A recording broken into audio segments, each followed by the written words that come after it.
News can മീഡിയയുടെ പുതിയൊരു വീഡിയോയിലേക്ക് സ്വാഗതം.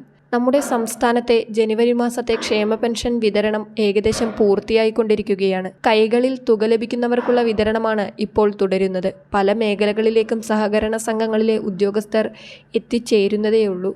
അതിനാൽ വീടുകളിൽ പെൻഷൻ വാങ്ങുന്നവർ വിഷമിക്കേണ്ടതില്ല. വരും ദിവസങ്ങളിൽ നിങ്ങൾക്ക് ഈ പെൻഷൻ കൈകളിലേക്ക് എത്തുന്നതായിരിക്കും.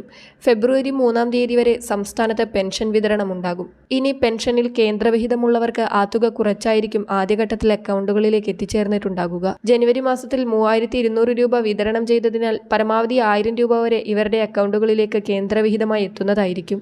ഇനി നിലവിൽ 3200 രൂപ ലഭിച്ച ആളുകൾ ശ്രദ്ധിക്കണം. ജനുവരി മാസത്തെ ക്ഷേമ പെൻഷൻ ലഭിച്ച ആളുകൾ ശ്രദ്ധിക്കുക. ഇനി 4800 രൂപയാണ് കുടിശ്ശിക പെൻഷനായി സംസ്ഥാനത്തെ 62 ലക്ഷത്തോളം ഗുണഭോക്താക്കൾക്ക് ലഭിക്കുവാനുള്ളത്. ഈ തുക 2025-26 സാമ്പത്തിക വർഷത്തിൽ വിതരണം ചെയ്യുമെന്നാണ് സർക്കാർ അറിയിപ്പ്. തദ്ദേശ തിരഞ്ഞെടുപ്പുകളൊക്കെ വരാനിരിക്കുന്ന സാഹചര്യത്തിൽ ഈ വർഷം തന്നെ അതിനു മുന്നോടിയായി പെൻഷൻ വിതരണം ചെയ്യുവാനായിരിക്കും സർക്കാർ ശ്രമം. മാത്രമല്ല പെൻഷൻ തുകയിൽ ഒരു വർധനവ് ഉണ്ടാകുമെന്ന സൂചനകളും എത്തുന്നുണ്ട്. ഫെബ്രുവരി മാസത്തിൽ നടക്കുന്ന ബജറ്റിൽ ഇത് സംബന്ധിച്ചുള്ള പ്രഖ്യാപനങ്ങൾ ഉണ്ടായേക്കുമെന്നുള്ള സൂചനകളാണ് ഇപ്പോൾ എത്തുന്നത്. ഇനി ക്ഷേമ പെൻഷൻ വാങ്ങുന്ന സ്ത്രീ ഗുണഭോക്താക്കൾ ശ്രദ്ധിക്കേണ്ട പ്രധാന അറിയിപ്പാണ്. ജനുവരി 31-നകം തന്നെ വിധവ അവിവാഹിത പെൻഷൻ വാങ്ങുന്ന 60 വയസ്സിന് താഴെയുള്ള സ്ത്രീ ഗുണഭോക്താക്കൾ നോൺ റീമാരേജ് സർട്ടിഫിക്കറ്റ് അതാത് പഞ്ചായത്തുകളിൽ ഹാജരാക്കേണ്ടതുണ്ട്. ഫെബ്രുവരി 28-ന് മുൻപായി സേവന പെൻഷൻ വെബ്സൈറ്റിൽ ഇത് അപ്ലോഡ് ചെയ്യേണ്ടതാണ്. അതിനാൽ ജനുവരി 31-ന് മുൻപായി നോൺ റീമാരേജ് സർട്ടിഫിക്കറ്റും അതിനോടൊപ്പം ആധാറിന്റെ ഒരു കോപ്പിയും നിങ്ങളുടെ പഞ്ചായത്തുകളിൽ എത്രയും വേഗം ഹാജരാക്കുവാൻ ശ്രദ്ധിക്കുക. കേവലം ഇനി 2 ദിവസങ്ങൾ മാത്രമാണ് ഇതിനുള്ളത്. മറ്റ് പെൻഷൻ ഗുണഭോക്താക്കൾ